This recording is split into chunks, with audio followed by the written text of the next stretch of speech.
Ladies and gentlemen. Let me tell you something, brother. It's Talk Wrestling Live with Felix the Cat Katlovski and Gemini Joe. It doesn't matter what your name is.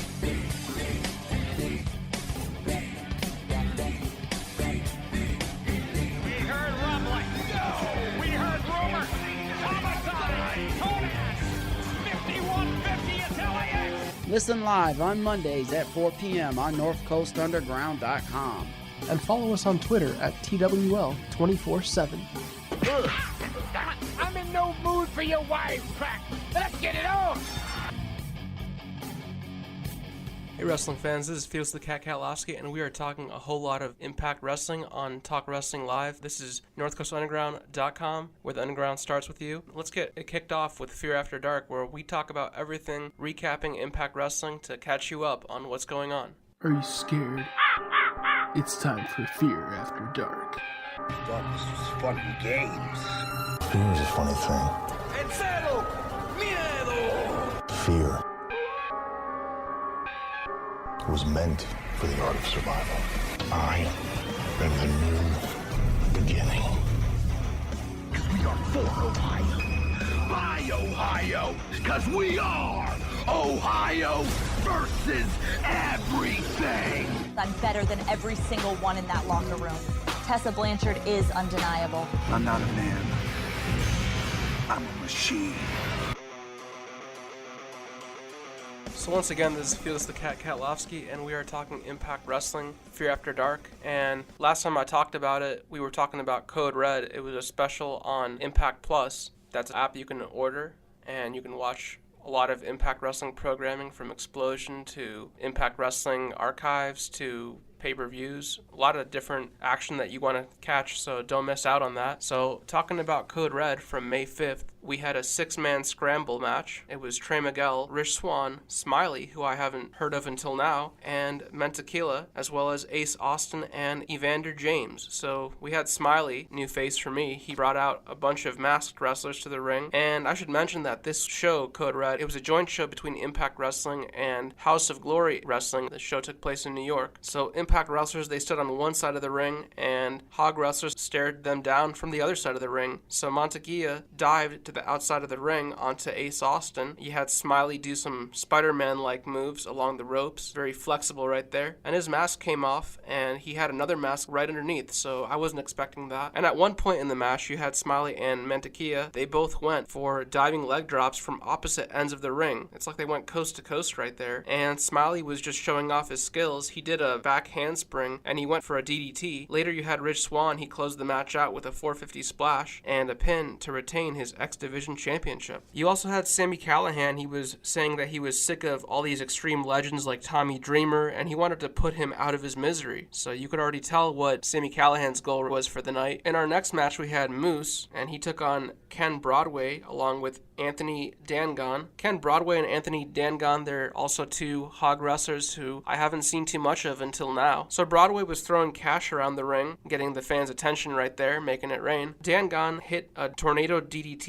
even with an arm injury, which was pretty impressive because he was wearing this strap-like cast on his arm. One of the Hog commentators mentioned how Dangon and Broadway really don't like each other. They described it as the Yankees versus the Red Sox. So if you're into baseball, you can already tell by that analogy. So Moose delivered some drop kicks to Dangon, and then Moose did a superplex on Broadway, but Dangon came out of nowhere, and he hit a frog splash, getting the advantage in a sequence of his moves. Now that's when Broadway hit his stiff currency kick on Dangon, and Moose had to flee the ring for some reason. We're not sure if he was thirsty, if he wanted a drink break, like for the water fountain, or who knows, maybe he was having food poisoning, upset stomach, you never know. But that put the focus back on Broadway and Dangon. Like I mentioned, they have a rivalry that's well known about. That's when Dangon finished off Broadway with his finishing move, Dreams by the Waterfall. Anthony Dangon won that match over Broadway and Moose. Then we had the North, That's All Ego Ethan Page and Josh Alexander, and they took on the Rascals, Desmond Xavier and Zachary Wentz. You had Josh Alexander and Desmond, they started the match off, but eventually Ethan Page got the tag in. Later you had Zachary Wentz, he became the legal man, but the North double teamed him. Now one thing about the North is they like to do a lot of tag team combinations while one guy is standing on the ring apron, so the North did a great job cutting the ring in half and keeping Zach Wentz from making the tag. But eventually you did have Ethan Page, and he would take Alexander's place as a legal man, while the Rascals did get the tag, with Desmond getting the tag to Zachary Wentz, so Desmond became the legal man. And the North, they're great at using their power moves, but the Rascals are a solid team with their speed, and it looked like the Rascals got the win when Desmond threw Zachary Wentz into a fallen Josh Alexander, but Ethan Page pulled the referee out of the ring, and Ethan Page dropped Zachary Wentz on the side of the ring apron, and it looked like Zachary Wentz was broken in half. That looked really violent, really brutal right there. And with Zachary Wentz out of the picture, you had Desmond Xavier on his own, and great tag team combinations by the North. They looked like they were using some kind of tornado sequence, and that's how the North closed out the match. Later we had Matt Striker from Lucha Underground. That was surprising to me. He was interviewing Michael Elgin, and Striker asked Elgin about how the unbreakable Michael Elgin physically imposed his will on Brian Cage, but Michael Elgin said that Brian Cage was celebrating a moment that just shouldn't have happened. So Michael Elgin was talking about Brian Cage winning that Impact World Championship from Johnny Impact, and Elgin said that he wanted to send Brian Cage to the hospital, and he did the same thing to Pentagon recently. Matt Striker asked Michael Elgin about Willie Mack, and Elgin said that he would send Mack to the hospital as well. Michael Elgin being known right now for sending his opponents to the hospital. He's not just trying to get the win, he's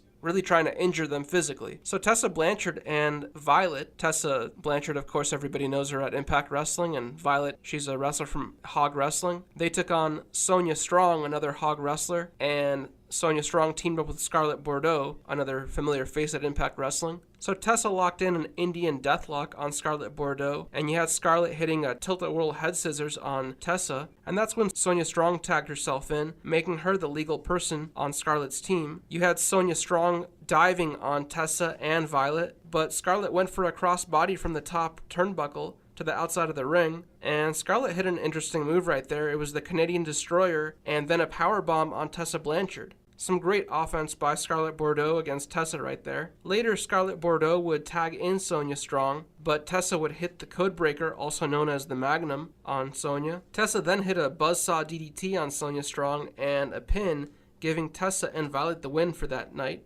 Melissa Santos later asked Willie Mack about Michael Elgin. We already heard Michael Elgin's thoughts on Willie Mack. Mack had some words for Elgin. Although they would be meeting in the ring, Willie Mack said that he would be leaving with the win. So Don Callis mentioned that Michael Elgin could have gone anywhere that he wanted, but instead he chose to come to Impact Wrestling. Don Callis mentioned how Michael Elgin left New Japan Pro Wrestling because he wanted to go for the big belt, and he doesn't wait in lines. And that's why he likes sending people to the hospital, so he doesn't have to wait in line. So Michael Elgin took on Willie Mack, like I said, and Josh Matthews described both Michael Elgin and Willie Mack as bowling balls. These powerhouses, they could have played the fullback position in the NFL. While both these guys are powerhouses, that didn't stop Michael Elgin from doing a handspring, and Willie Mack from hitting a Hurricane Rana on Michael Elgin. Now it's interesting to see these guys compete one-on-one because normally you don't see too many guys who can lift Willie Mack or Michael Elgin, but both wrestlers were throwing one another over their heads. And think about how the X Division has evolved over time. Back in the day, people were competing in the X Division. They were typically 200 pounds or less, but Michael Elgin and Willie Mack, they can compete in either division. When you're getting pinned by either of these guys, it's not going to be some weak pin. You know, getting out of a pin by either Elgin or Willie Mack, it's going to be like doing 100 bench presses. So Michael Elgin, he hit a Falcon Arrow on Willie Mack, and just think of all the weight suspended in the air. But Michael Elgin, he couldn't keep Mack covered, and Elgin hit the German suplex twice on Willie Mack. Then you had Willie Mack hitting a German suplex on Michael Elgin, who did the same thing, and it was like, can you top this? I mean, it's like, I can do it better than you. I thought we were going to get some seismic activity when Michael Elgin superplexed Willie Mack over his head from the top of the turnbuckle, but Michael Elgin, he began looking frustrated after not being able to put Mac out for the count sooner. And Michael Elgin tried to go for the Elgin bomb, but Mac kept to his base, and he grabbed Michael Elgin's legs to prevent the move from being hit. But Willie Mack kept to his base, and he grabbed Michael Elgin's legs to prevent the move from being hit. Now at 287 pounds, Willie Mack went flying over the ropes onto Big Mike on the outside. Now, Willie Mack and Michael Elgin, they would make it to the ring, but Mack failed to hit a high-risk move. So Michael Elgin, he had to use his arms like a tree trunk, hitting a strong lariat on Willie Mack. Now, unbreakable Michael Elgin hit 3 power bombs. 1 was a buckle bomb, and 2 of them were Elgin bombs to finish off Willie Mack, followed by a pin for the win. After Michael Elgin won the match, he wasn't satisfied with just that, so he used scissors to cut off the turnbuckle to expose the steel. Now, the ref tried to stop Michael Elgin, but that was a bad move because Michael Elgin delivered a thunderous chop, and the ref was laid out. Michael Elgin wanted to go for another buckle bomb, but this time onto the exposed steel in the corner. Willie Mack fought Michael Elgin off with a stunner, and Elgin wasn't satisfied with just getting the win because he wanted to send Willie Mack to the hospital just like he did to Brian Cage, just like he did to Pentagon. But Michael Elgin couldn't get the job done. Later we had Matt Striker come to get Taya Valkyrie and Johnny Impact's thoughts about their mixed tag team match against Eddie Edwards and Alicia Edwards. Now Johnny was still angry because Brian Cage became the champion, and then you had drama starting with Johnny Impact and Michael Elgin. So now Johnny Impact has to have a match against Eddie Edwards, and Johnny doesn't want to deal with any more of these maniacs in his career like Eddie Edwards. So Taya was thinking on the bright side, as she was still the Knockouts champion and she was looking to get this match over with so she could attend to some red carpet event and go home to Slamtown. Now Taya assured Johnny not to worry about Eddie Edwards and Alicia, who she called Bonnie and Clyde wannabes. Taya and Johnny mocked Eddie Edwards and Alicia Edwards' Boston accents. You had Johnny and Taya facing off against Eddie Edwards and Alicia Edwards, like I mentioned. Now this mixed tag team match wasn't just an intergender tag match, it was husband and wife versus husband and wife. So that's an interesting combination right there. Now Johnny, he brought his Red X that he captured at United We Stand during the Ultimate X match that he won. Now that means that he can cash it in anytime and get a title shot for the X Division Championship whenever he wants, like I said. So Johnny and Taya, they made out before their match, showing some public display of affection. And I think they were challenging Eddie Edwards and Alicia to do the same thing to show off their public display of affection, but instead they just fought Johnny and Taya off. Now when Taya got the tag in to Johnny, he tried to keep Alicia from tagging to Eddie Edwards, but she did eventually get the tag, and this evened things up for her team. So Johnny hit a Spanish Fly on Eddie Edwards, and later Taya hit the Blue Thunder Bomb on Alicia. And while Kid Ref tried to get Taya off of Alicia, Taya threatened Kid Ref, telling him that she beat him up before and that she'd do it again. And that got Kid Ref off her back. But that's when Taya tagged in Johnny, and he went for the countdown to Impact on Alicia. But he missed. I mean, how do you miss that? So Alicia hit a DDT on Johnny, but she couldn't put him away because Johnny Bravo pulled the ref out of the ring. That's another Johnny, formerly senior referee. So Johnny Impact hit a super kick on Eddie Edwards outside of the ring, and Taya used the Red X as a weapon, knocking down Alicia, as Johnny picked up the scraps and scored the pinfall on Alicia. Now it's interesting that Johnny didn't let his wife Taya get the pin on Alicia. It looks like Johnny really wanted his own moment. It was all about egos right here. It didn't really seem like Taya was trying to get the pin though, so it didn't seem like there was any beef between them. So we'll be talking more about Code Red right after these messages. Ride the winds, flying far and soaring like a hawk. Run a marathon with the endurance of a tiger. Swim across the ocean like a dolphin. Beast Energy X. Do you have it in you? Buy Beast Energy X at all Waffle Max locations and unleash the beast in you. Join the Beast Energy X fan club and get free perks. Sign up by following us on Twitter at Beast Energy X. Follow us on Twitter at TWL 24/7. I'm not finished with you! And now, let's get back to the show. Hey everybody, and welcome back to Talk Wrestling Live on NorthCoastUnderground.com, where the underground starts with you. And this is Felix the Cat Katlovski, and this is still Fear After Dark. So we're talking about what happened at Code Red. We were just talking about the mixed tag match with Johnny Impact and Taya taking on Eddie Edwards and Alicia Edwards. That's husband and wife versus husband and wife. And Johnny Impact, he really kind of looked like a coward right there. I mean, usually in an intergender tag match, you'll see the guy taking on the guy and the woman taking on the woman. But Johnny Impact, he didn't allow that to happen. He just continued going after Alicia Edwards, and Taya didn't really have a problem with it. So they worked as a team, I guess, but it just kind of looked cheap because Johnny Impact, I mean, he was picking up the pieces of Alicia Edwards, like just trying to pin her while Taya did most of the work. So it just kind of seemed unfair, and you normally have the guy take on the guy and the woman take on the woman. Not saying that people like Jordynne Grace can't take on men, because, you know, they can. But Alicia Edwards, she's not the type of athlete that Jordynne Grace is. So, like I said, Johnny Impact and Taya Valkyrie got the win over Eddie Edwards and Alicia Edwards. But next we had Lucha Style Rules. This was a match for the Impact Wrestling Tag Team Championships. We had the New York Wrecking Crew, that's Chris Seaton and Smooth Blackman, and they took on LAX, that's Santana and Ortiz. That's the tag team champions, by the way. And they also took on OVE,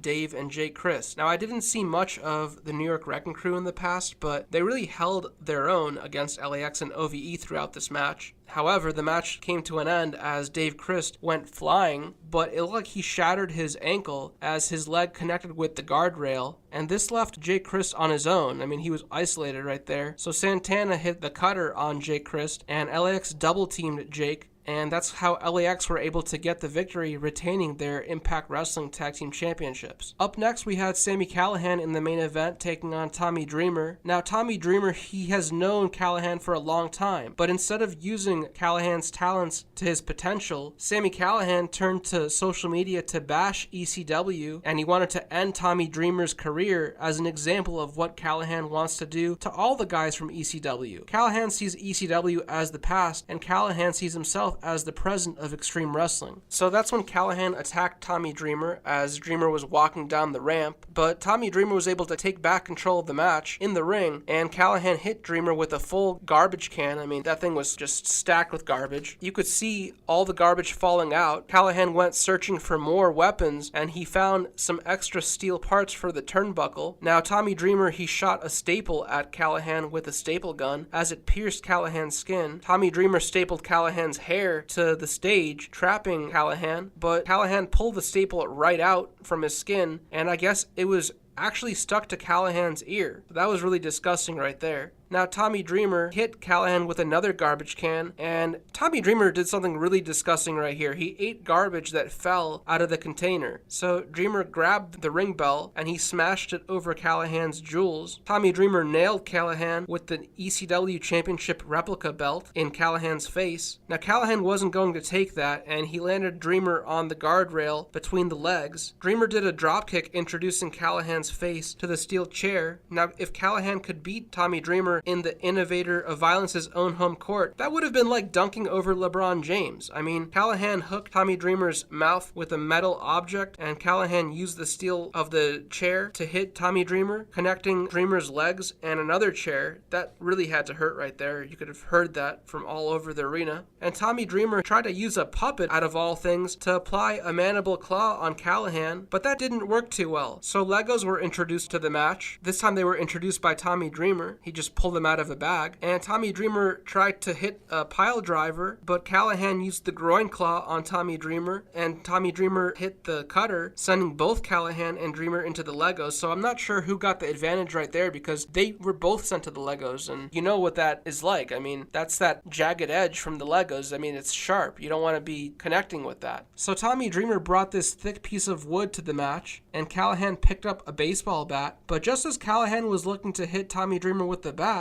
Tommy Dreamer threw more Legos at Callahan's eyes. Callihan managed to get the baseball bat again as he hit Tommy Dreamer with it. He used the pile driver on that really thick piece of wood. It must have been oak wood or something. And from there, Callihan pinned Tommy Dreamer to get the win in that main event of Code Red. Now, Tommy Dreamer didn't move at all after he went through the wood. Don Callis went to check on the condition of Tommy Dreamer as the show came to a close. So we'll be talking more about Impact Wrestling, and we'll be talking about what happened during the May 10th episode just last week.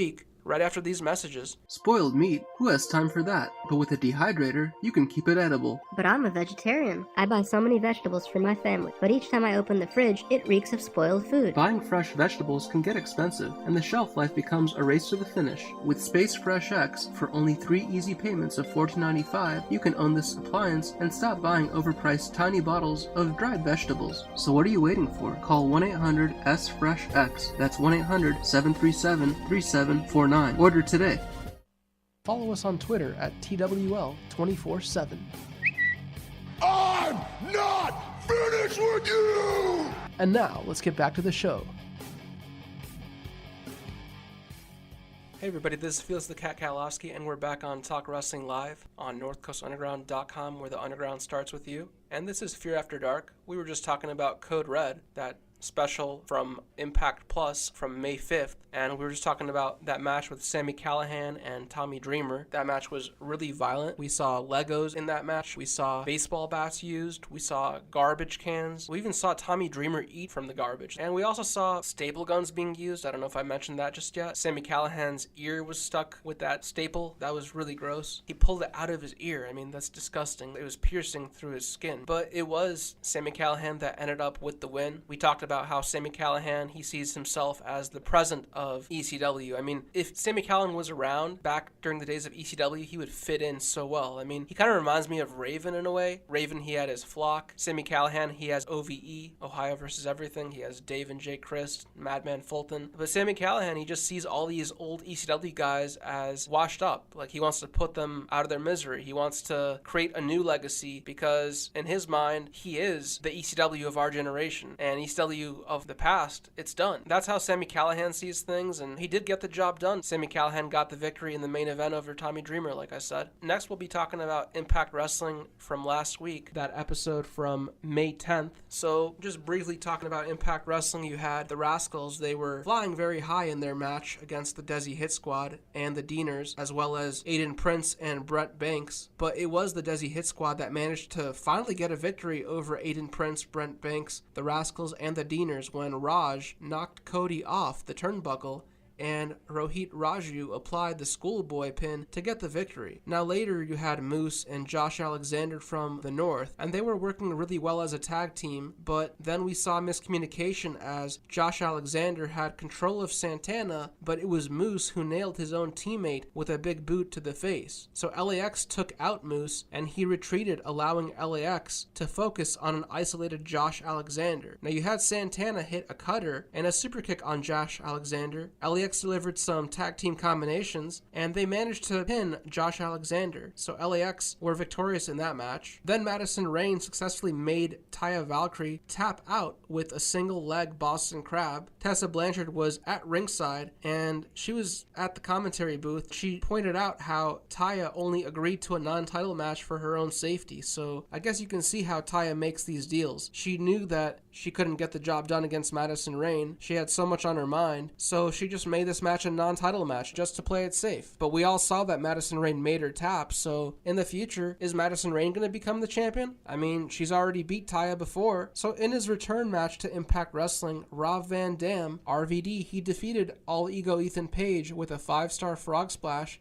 and a pinfall. Now later in the night we had Callahan and Madman Fulton. They defeated Fallah Bahh and Willie Mack in an insane street fight. And once again we saw more Legos used as weapons in the match. Fallah Bahh, who wrestled barefoot, had to walk through those Legos. Looked like he was walking on shards of glass, but it was just the Legos. It didn't look like Fallah Bahh cut his toenails, and that was just gross. Now Fulton dropped Fallah Bahh on his head, landing on those jagged edges of the Legos, but Willie Mack made the save and landed a stunner with Madman Fulton's jaw connecting with the top edge of a steel chair. Callahan closed the match out when he hit Mack with a stop sign, and Callahan hit a pile driver on Willie Mack, landing head first on the Legos. So right after these messages, we'll be talking about Lights Out for Impact Wrestling. That's what's coming soon, including matches for this week's Impact and different specials throughout the calendar. So we'll be right back right after this. Man, this sucks. I can't go to the baseball game because I have to pack. We're moving next week and I have to get enough large boxes. Did someone say oxes? No, I said boxes. Boxes are strong like an ox and durable for moving trips. They're also biodegradable, which is just great for the environment. Download the Oxys Boxes app on your phone today, and your first box is free. And now we're offering same-day deliveries if you order before 4 p.m. on any given business day. Like us on Facebook or follow us on Twitter. Follow us on Twitter at TWL 24/7. I'm not finished with you! And now, let's get back to the show. Hey everybody, this is Felix the Cat Katlovski. Getting back to Impact Wrestling, I'm going to update you on what's coming soon to Impact Wrestling. They have a show on the Pursuit channel and on Twitch this week on Friday, May 17th. That's Impact Wrestling. So we'll be talking about that as we kick off Lights Out. Hello, ladies. Shut up, 5. A 10 is talking. I'm surprised you're containing yourself. It's like looking at a work of art, Josh. Scarlett Bordeaux has arrived on Impact Wrestling. Oh my God. Hey, tell them to cover up. I will not be hot-shamed. Talk about making an impact. Make wrestling sexy again. Scarlett Bordeaux has arrived. And now she's leaving, and it's, oh Lord. Turn the lights down low, cause it's time for Impact Lights Out. Hey everybody, this is Felix the Cat Katlovski, and we're still talking about Impact Wrestling. This is Lights Out, where we prepare you for what's coming soon to Impact Wrestling. So on May 17th, we know some of the matches that are taking place. It's going to be in a Demon Collar match. Rosemary will be taking on Su Yung, so both combatants will be wearing a collar over their necks, and they won't be able to get too far from each other. No one's going to be able to run because they'll be tied up in collars and chains. It's going to be very close action right there. We also have the Disco Inferno, Glenn Gilberti. He'll be returning to action again, and he got humiliated last time by Scarlett Bordeaux, so let's see what he tries this time. So we also have Killer Cross, and he'll be taking on Eddie Edwards, and that's the matches that we know about for Impact Wrestling this week on Friday, May 17th. Now, there's plenty of special events through the calendar year. We know on June 8th, Impact Wrestling will be at the 2300 Arena, also known as the ECW Arena to all you longtime ECW wrestling fans. That's going to be happening in Philadelphia, Pennsylvania, only on Impact Plus. We know that the Great Muta will be there, so that's a big surprise right there. Big attraction. Then on Sunday, June 9th, it's going to be Digital Destruction. That's another joint show, this time with Impact Wrestling and House of Hardcore. It'll be on Twitch, and it'll be taking place from St. James, New York. Also on July 5th from San Antonio, Texas on Impact Plus, it's going to be Bash at the Brewery, and Impact Wrestling will actually be traveling to a real brewery for that show. We'll also have Deep Impact on July 6th in Houston, Texas, and that's going to be in partnership with Booker T's Reality of Wrestling.